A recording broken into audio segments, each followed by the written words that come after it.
नमस्कार, मी दिनेश कुलकर्णी. युवा क्रांती न्यूजमध्ये आपल्या सर्वांचं स्वागत. नांदेड महानगरपालिकेची रणधुमाळी सुरू आहे आणि मी सध्या नांदेड शहरातल्या प्रभाग क्रमांक 2मध्ये आहे. खरं तर प्रभाग क्रमांक 2मध्ये खरं तर नांदेड शहरामध्ये भाजपा ही स्वतंत्र लढते. 81 जागेपैकी 81 जागा देखील भाजपा या ठिकाणी लढते आहे आणि प्रभाग क्रमांक 2मध्ये भाजपाने उमेदवार निवडणुकीच्या रिंगणात उतरवलेले आहेत. आपल्यासोबत स्वतः प्रभाग क्रमांक 2च्या उमेदवार आहेत. आता एक प्रचारार्थ फिरत आहात. आता कोणत्या विकास कामाच्या मुद्द्यावर मत मागत आहात जनतेला तुम्ही? आता गेल्या 5 वर्षात आम्ही जे विकास कामे केले, स्वच्छते असो लाईटचे असो, पाण्याचं जे ज्यांनी हाक दिली त्या हाकेला आम्ही दिलेला आहे. तळागाळापर्यंत पोहोचलेलो आहे. कोरोना काळ होता मधल्या ह्या काळामध्ये. कोरोना काळात आम्ही तन धन अर्पून पूर्णपणे सेवा केलेली आहे जनतेची आणि ह्याच मुद्द्यावर आम्ही आमची ही निवडणूक लढत आहोत. बरं, मागील काळामध्ये तुम्ही आता महिला आहेत. खरं तर महिलांचा पाण्याचा प्रश्न महत्त्वाचा असतो. घरामध्ये पाणी नाही आले की खोळंबा होतो. 2-2, 3-3 दिवसाला पाणी येते असं म्हणतात लोक. नाही असं काही नाही. 2 दिवसाला 2 दिवस आड पाणी येते. पाण्याचा प्रश्न जवळपास आम्ही 100% रात्री 1 नाही 2 नाही कुठल्याही टाईमला फोन आला तेव्हा हजर असतो. बरं, घनकचऱ्याचं व्यवस्थापन कसं होते तुमच्या प्रभागामध्ये? रोज घंटागाडी येते 1 दिवस आड करून कुठे, आणि सुका कचरा ओला कचरा वेगळा राहतो आणि प्रत्येक म्हणजे कचऱ्याचं व्यवस्थापन व्यवस्थित आहे. विरोधकांकडून आरोप होतात तुमच्यावर की भेटीगाठी देत नाहीत, ज्याचा संबंधही नाही, ते प्रभागाच्या बाहेर राहतात, लोकांच्या समजून घेत नाहीत समस्या वगैरे. सगळं जे म्हणणं जे चुकीचं आहे. कोण म्हणते कुठं भेटीगाठी देत नाहीत? सगळेजण भेटीगाठी देतात. आमचे 4ही उमेदवार सर्व जनतेच्या सुखदुःखात हजर असतात. या सगळे उमेदवार आपल्या याच प्रभागात राहतात. आमचं पूर्ण रहिवासी इथंच राहतात. मूळ गावामध्ये आमचं स्थान आहे आणि याच्यामध्ये जनतेसाठी आमचं 24 तास कार्यालय खुलं असतं. मागील 3 वर्षापासून प्रशासक असूनसुद्धा आमचं जे संपर्क कार्यालय जनतेसाठी खुलं आहे आणि आम्ही पूर्णपणे या जनतेच्या सेवेत राहतो. विकास कामं तुमच्या माध्यमातून काय झालीत मागच्या काळामध्ये आणि भविष्यात काय पॅटर्न असणार आहे? विकास कामं मागच्या काळामध्ये जे आम्ही आमच्या प्रभागात असणारे जे पाण्याचे प्रश्न होते त्यासाठी विशेष टाक्याची व्यवस्था केलेली आहे आणि त्यानंतर जो आमचा कॅनल रोड आहे जे या भागातली एक तर संजीवनी म्हणतात ॲप्रोच रोडची त्याची, आणि मग अंतर्गत रस्ते असो किंवा पाण्याचा प्रश्न असो, आता जे आम्ही केलेला आहे विमानतळाच्या बाजूला वॉकिंग ट्रॅक असो, हा पूर्णपणे या भागाचा कायापालट झालेला आहे. त्यामुळे खरं तर शिवसेना आमदार आहेत नांदेड उत्तरचे. विधानसभेमध्ये काय विकास झाला प्रामुख्याने? कुठं? नांदेड उत्तर विधानसभा. नांदेड खरं सांगायचं म्हणजे आता तुम्ही जे म्हणलात की बालाजी कल्याणकर जे आमदार आहेत, रनिंग आमदार, एक खरंच त्यांचं जे आमदार जे झालेत ह्या भारतीय जनता पार्टीच्या तळामळातील कार्यकर्त्यांनी त्यांना इमानदारीनं मतदान करून आमदार केलेलं आहे. परंतु त्याला एवढा गर्व वाढलेला आहे की मी आमदार जे झालो ती माझ्या स्वतःच्या जीवावर झालो. त्यांनी ही गोष्ट विसरून गेलेली आहेत. हा उत्तरमध्ये सर्वात जास्त मतदार भारतीय जनता पार्टीवर प्रेम करणारा आहे आणि तसेच माननीय महाराष्ट्र राज्याचे माजी मुख्यमंत्री अशोकरावजी चव्हाण साहेब यांच्यावर प्रेम करणारा आहे. त्यांना विकास कोणता केला? रोड नालीचा. अहो, जिथं चांगले रोड होते त्याच ठिकाणी त्यांनी थोडं सिमेंट टाकून रोड केला. त्या 18% 20% घेऊन विकास केला. विकास जनतेचा झालेला नाही, विकास त्यांचा झालेला आहे.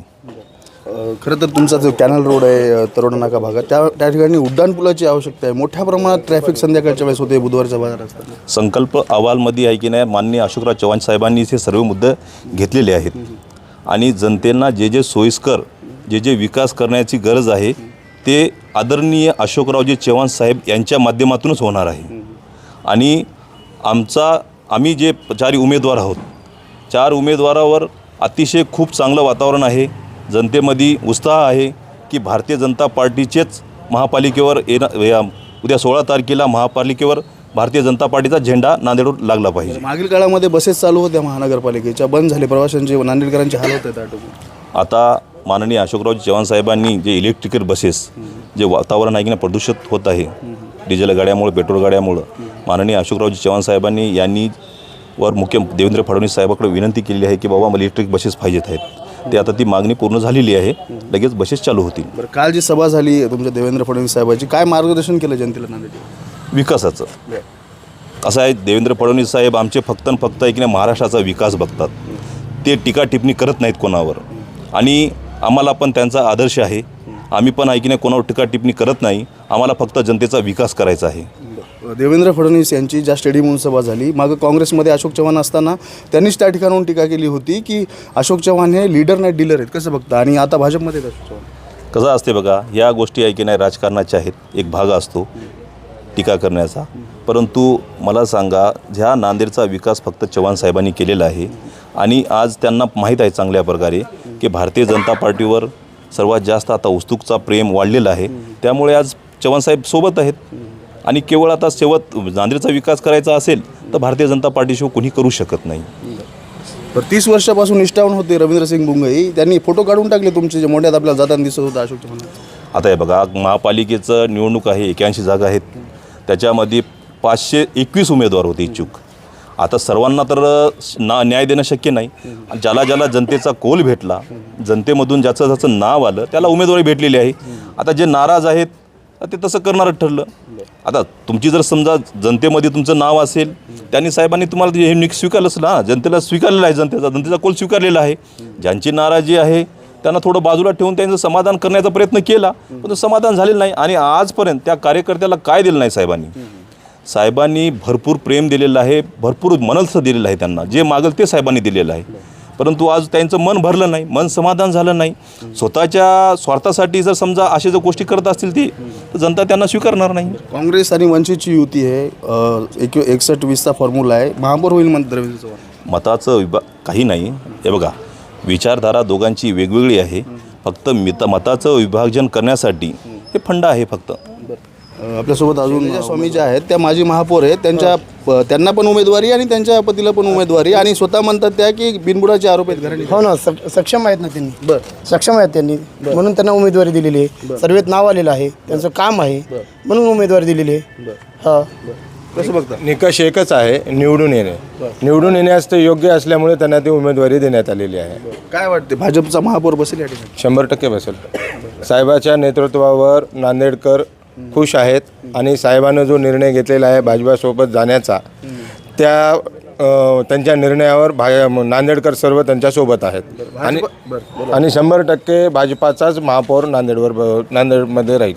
काल अशोक चव्हाण बोलताना म्हणाले की नांदेड दक्षिणमध्ये राष्ट्रवादी शिवसेना युती आणि उत्तरमध्ये शिवसेना स्वतंत्र लढते, यांना माणसं भेटत नाही. कसं? नाही, बरोबर आहे ना, त्यांना माणसं भेटतच नाही आहेत. आमच्याकडे 521 लोकांनी मागणी केलेली होती तिकिटाची.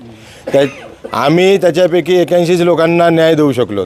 बाकीचे जे आहेत नाराज, जे कडवे होते भाजपाचे, ते आता आमच्यासोबतच आहेत. पण जो कोणी नाराज होता तो आमच्यापासून सोडून त्यांच्याकडे गेला. तिकीट त्यांना आमच्या लोकांनाच द्यावं लागलं ना, त्यांच्याकडे उमेदवारच नव्हते. प्रतिस्पर्धी आहेत त्यांच्याकडे, कसं बघता तुम्ही? आता खरं तर उपमहापौर राहिलेले आहेत माझे. नाही, प्रतिस्पर्धी म्हणून आम्ही कोणालाही बघत नाही. आम्ही आमचं जे केलेलं काम आहे त्या कामाच्या जोरावर लोकांचा आशीर्वाद घेण्यासाठी त्यांच्या घरोघरी जाऊन त्यांचा आशीर्वाद घेत आहे. आम्ही मागच्या 8 वर्षामध्ये विरोधक काही अफवा करो, आम्ही 4 जण असे आहोत उमेदवार भाजपाचे, आम्ही तळागाळापर्यंत पोहोचणारे आहोत. रात्री बेरात्री लोकांच्या हाकेला ओ देणारे आहोत. त्याच्यामुळे आम्ही जो आता प्रचार चालू केला आहे ते आमच्या प्रचाराची धास्ती घेऊन कदाचित त्यांनी काही चुकीचे स्टेटमेंट करत असतील. दुसरा एक प्रश्न आहे, काही दिवसापूर्वी अशोक चव्हाणांच्या कन्या भोकर विधानसभेच्या आमदार म्हणाल्या होत्या की भोकर मुदखेड या सगळ्यांचा बाप अशोक चव्हाण. कसं पाहता वक्तव्याकडे? नाही बघा, विकासांचा म्हणलेत त्यांनी, जे म्हणतात की नाही ते विकासाचा आहे. आणि खरंच आम्ही विकासांचा बापच म्हणतो ना. आम्ही जे नांदेडचा विकास झालेला आहे अतिशय सुंदर आहे. बघा, आज आपण मराठवाड्यामध्ये बघतो, आपण हिंगोली असेल, परभणी असेल, लातूर असेल, हे आजूबाजूचे जिल्हे असतील, त्यांच्यापेक्षा आज नांदेड अतिशय सुंदर आहे. एवढं मोठं डेव्हलपमेंट झालेलं आहे, एवढे मोठमोठी व्यापारपेठ आलेली आहे नांदेडमध्ये. याच्यामुळं गोरगरीब जनता असेल त्यांना काम मिळालं आहे, हातीकाम. आज महिला असतील, महिला भगिनी असतील, पुरुष मंडळी असतील, आज जे मोठमोठे बाजारपेठ झालेले आहेत फक्त केवळ साहेबांच्या आशीर्वादामुळे झालेले आहेत. आणि साहेबांचं एक तळागाळाच्या लोकांना कसं काम मिळेल आणि कसं सहकार्य करता येईल त्या लोकांना, एवढाच उद्देश आहे साहेबांचा. अशोक चव्हाण साहेबांची एक ऑडिओ क्लिप व्हायरल झाली होती, मुस्लिम उमेदवार नको म्हणत होते त्या ठिकाणी. कसं बघता? नाही, आता बघा कसं असते माहिती आहे की राजकारणाचे फंडे असतात आणि ती मला वाटत नाही की मी त्या ऑडिओची पुष्टी करत नाही. आणि कसं आहे, राजकारणामुळं काही लोकांना नाही की नाही एक वेगळे आवाज काढून हे करायची सवय असते. फक्त साहेबांना कसं डॅमेज करायचं आणि साहेबांना कसं नाव खराब करायचं, फक्त त्यांना तेवढंच येते. राजकारण त्यांनी विकासावर करणार नाहीत, फक्त साहेबावर टीका करून त्यांनी राजकारण करणार आहेत. खरं तर 50-50 लाख रुपये देऊन उमेदवाऱ्या घेतल्या म्हणतायत लोक. तुमच्याच पक्षातले निष्ठावान लोक म्हणतायत. प्रेमराज 3मध्ये प्रेमराज कोकाटे असतील ते म्हणतायत अमर राजूरकर आणि DP सावंत यांनी भाजपा नासून टाकली म्हणतायत. पूर्वीची काँग्रेस आताची भाजप आहे म्हणतात. आता हे बघा म्हणणारे बघा तुम्ही. आता मला सांगा, आज मी आहे की नाही एक गरीब कुटुंबामधला एक कार्यकर्ता आहे. माझ्यासारख्या कुटुंबातल्या एक छोट्याशा कुटुंबामधल्याला न्याय दिला साहेबांनी. माझ्याकडे कुठं पैसा आहे हो. आज हे खरं सांगायचं म्हणजे आहे की नाही, हे फेक काही करतात, काही बोलतात, काही म्हणतात. यांना फक्त एवढंच काम आहे की साहेबावर टीका करायची आणि मतदान घ्यायचं. जनता काय तेवढी वेडी नाही राहिली नाही. जनता सुज्ञान आहे. जनता कोण विकास करू शकते आणि कोण आपल्या सुखादुखामध्ये येऊ शकते हे बघणार आहे. बरं, आमदार साहेब म्हणतात तुमचे नांदेड उत्तरचे की आता महापौर शिवसेनेचाच होणार आहे. मला सांगा, अहो त्याला उमेदवार भेटले नाहीत तरी सत्ता कशी आणणार? तुम्ही 2 उमेदवार पळवले असं म्हणतायत ते. तुम्ही 2 उमेदवार हे बघा, आमदार साहेब जे बोलतात त्यांच्यामध्ये तरी ताळमेळ आहे का पक्षामध्ये? कालच त्यांच्या पक्षाचे 3 आमदार त्यांच्या सांगवी प्रभागामध्ये अपक्ष उमेदवाराच्या प्रचारात गेले होते आणि ते तांत्रिकदृष्ट्या आमचा हाच जे उमेदवार आहे म्हणून सांगतायत. त्याच्यामुळे त्या 4ही आमदाराचा एकमेकात ताळमेळ नाही आणि एकमेकावर कुरघोडी करण्याच्या नादामध्ये त्यांचं कुठेही काही होणार नाही.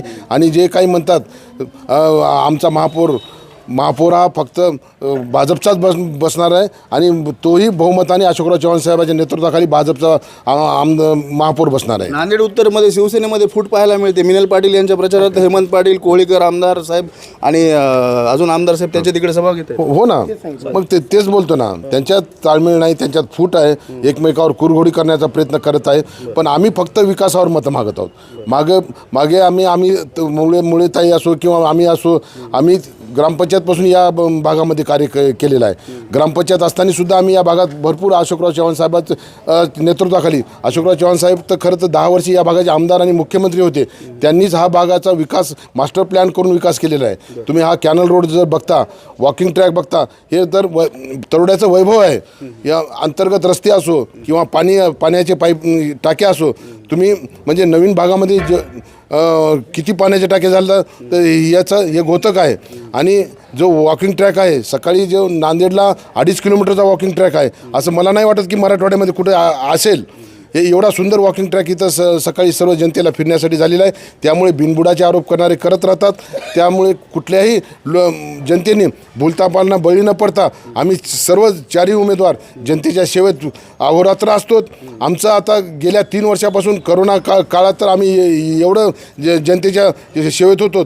आता मी उपमहापौर करोना काळात होतो, त्याच्यामुळे आम्ही मॅक्झिमम आमचा प्रभाग आणि नांदेडच्या करोना काळामध्ये जनतेची आमच्याकडून होईल तेवढी सेवा केलेली आहे.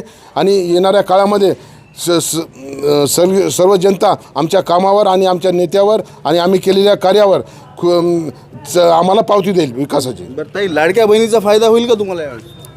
100% लाडक्या बहिणीचं पाहिजे. कारण ज्या बाईला घरामध्ये नवरा पैसे देत नव्हता, तर आमच्या देवा भाऊंनी त्यांना महिन्याला हप्ता दिलेला आहे, 1,500 रुपये हप्ता दिलेला आहे. त्याच्यामुळं लाडक्या बहिणी नक्कीच आमच्यावर खुश आहेत की आमच्या देवाभाऊवर खुश आहेत आणि नक्कीच लाडक्या बहिणी योजनेचा आम्हाला फायदा होणार आहे. आमदार साहेबांनी मुलाला उतरवलं निवडणूक दरम्यान.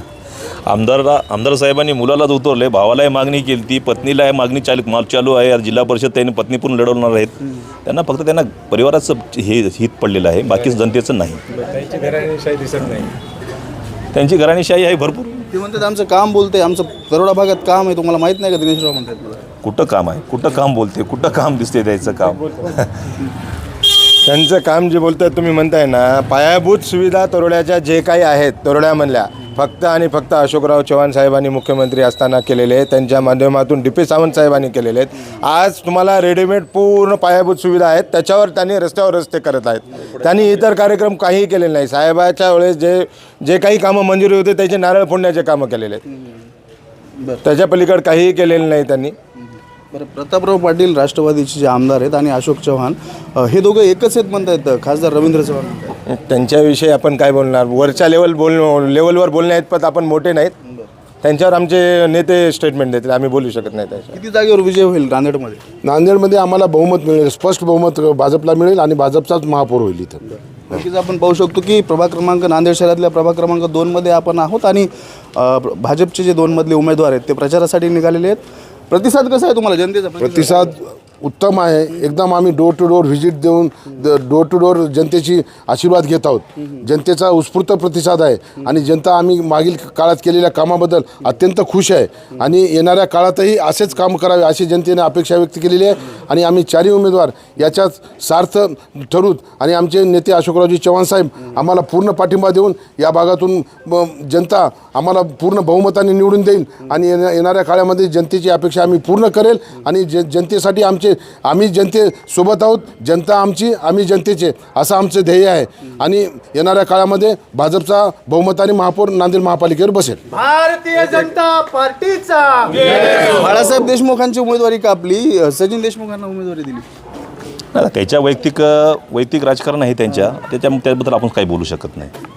नक्कीच आपण पाहू शकतो की विरोधक आणि आमच्यामधील मेन टर्निंग पॉईंट विजयाचा जो काही असेल, आम्ही जो कोरोनामध्ये दिवसरात्र वार्डामध्ये लक्ष देऊन लोकांच्या कामी आलोत, तो आमचा म्हणजे विजयाचा मेन टर्निंग पॉईंट असेल. म्हणजे विरोधकामध्ये आणि आमच्यामध्ये आम्ही ग्राउंड लेवलवर उतरून जे काही आम्ही लोकांची सेवा केली कोरोना काळामध्ये, ज्यावेळेस स्वतःचे लेकरंसुद्धा म्हणजे कोरोना काळामध्ये ज्यांना कोरोना झाला त्यांच्या जवळ जायला तयार नव्हते, त्यावेळेस दिवस रात्र आम्ही लोकांच्या सेवेत होतो.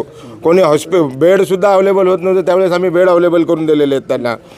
रेमडेसिवीर इंजेक्शन अवेलेबल करून दिलेले आहेत. ते स्वॅब सॅम्पलला घरी पाठवलेले आहेत त्यांच्या. म्हणजे दिवस रात्र राहायचं नाही, त्यावेळेस आम्ही राहायचं तिथं.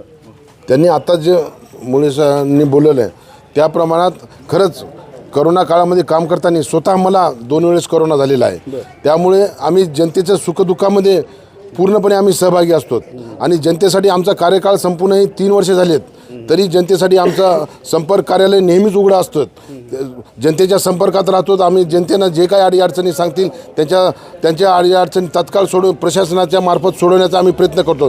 3 वर्षापासून प्रशासन असल्यामुळे आम्ही त्यांना विनंतीच करू शकतो, बाबा असं करा. आम्ही त्याचे पाठपुरावा करतो आणि जनतेचे प्रश्न सोडून घेतो. तुम्ही विकास कामं केली म्हणतात, हेमंत पाटील म्हणतात की नांदेड अशोकराव चव्हाण मुक्त करायचे आम्हाला. नाही, हे आता काय हेमंत पाटील जे म्हणतात ते जनता ठरवेल ना काय करायचं ते सगळं. कोणाला मुक्त करायचे ते जनता ठरवेल त्याला. नक्कीच आपण पाहू शकतो की प्रभाग क्रमांक 2चे भाजप उमेदवार हे आता निवडणुकीच्या रिंगणात उतरवलेत आणि प्रभागामध्ये फिरत असताना आम्हाला चांगल्या पद्धतीनं प्रतिसाद आहे अशा प्रतिक्रिया त्यांच्या मिळताना पाहायला मिळत आहेत आणि प्रभागाचा सर्वांगीण विकास करणं आमचं हेच ध्येय आहे अशी प्रतिक्रिया त्यांनी दिलेली आहे. दिनेश कुलकर्णी, युवा क्रांती न्यूज, नांदेड.